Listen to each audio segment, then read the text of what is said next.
لبيك لا شريك لك لبيك. ഹജ്ജിന് തുടക്കം കുറിച്ച ഹാജിമാരെല്ലാം മിനാ താഴ്വരയിൽ ഒത്തുചേർന്നു. ആഭ്യന്തര ഹാജിമാരുൾപ്പെടെ 20 ലക്ഷത്തിലേറെ വിശ്വാസികൾ ഇന്ന് മിനായിൽ എത്തിച്ചേരും. ഹജ്ജിന്റെ പ്രധാന ഭാഗമായ അറഫ സംഗമം നാളെയാണ്.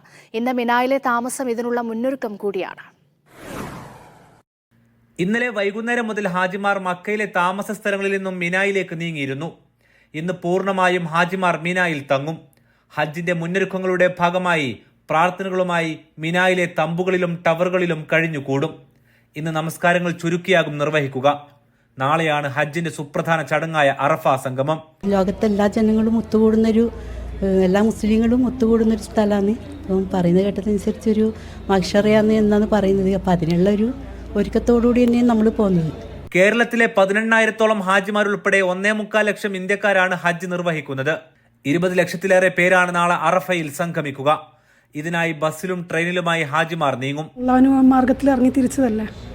അൽഹംദുലില്ലാഹ് ഇൻഷാ അല്ലാഹ്. മദീനത്തേന്ന് ചൂട് കൂടുതൽ, ഇവിടെ കുറച്ച് കുറവായിട്ട് തോന്നുന്നു. കനത്ത ചൂടാണ് മക്കയിൽ അനുഭവപ്പെടുന്നത്. 48 ഡിഗ്രി സെൽഷ്യസ് വരെ താപനില ഉയരും. ധാരാളം വെള്ളം കുടിക്കാനും ഉച്ച മുതൽ വൈകിട്ട് 3 വരെ നേരിട്ട് വെയിലേൽക്കുന്നത് ഒഴിവാക്കാനും ഹാജിമാർക്ക് നിർദ്ദേശമുണ്ട്. നമ്മുടെ ജീവിതത്തിലെ അവസാനത്തൊരു സന്ദർഭമല്ലേ ഇതൊക്കെ. ഇനി ഇതുപോലെ ഉണ്ടാവണമെന്നില്ലല്ലോ. പടച്ചവനായിട്ട് നല്ല രീതിയിൽ അടുത്ത് നല്ല രീതിയിൽ പ്രാർത്ഥിക്കാനും ആരോഗ്യത്തോടു കൂടെ എല്ലാവർക്കും എല്ലാം ചെയ്യാനുള്ള കഴിവ് പടച്ചവൻ തരട്ടെ എന്ന് പ്രാർത്ഥിക്കുന്നു. ഏറ്റവും തിരക്ക് പിടിച്ച കർമ്മങ്ങളിലാകും നാളെ മുതൽ 4 ദിനം ഹാജിമാർ. ഇതിന്റെ മുന്നൊരുക്കം കൂടിയാണ് മിനായിലെ ഇന്നു മുതലുള്ള രാപ്പകൽ താമസം. മിനായിൽ നിന്നും സാബിത് സലീമിനൊപ്പം മഫ്താബുർ റഹ്മാൻ, മീഡിയ 1.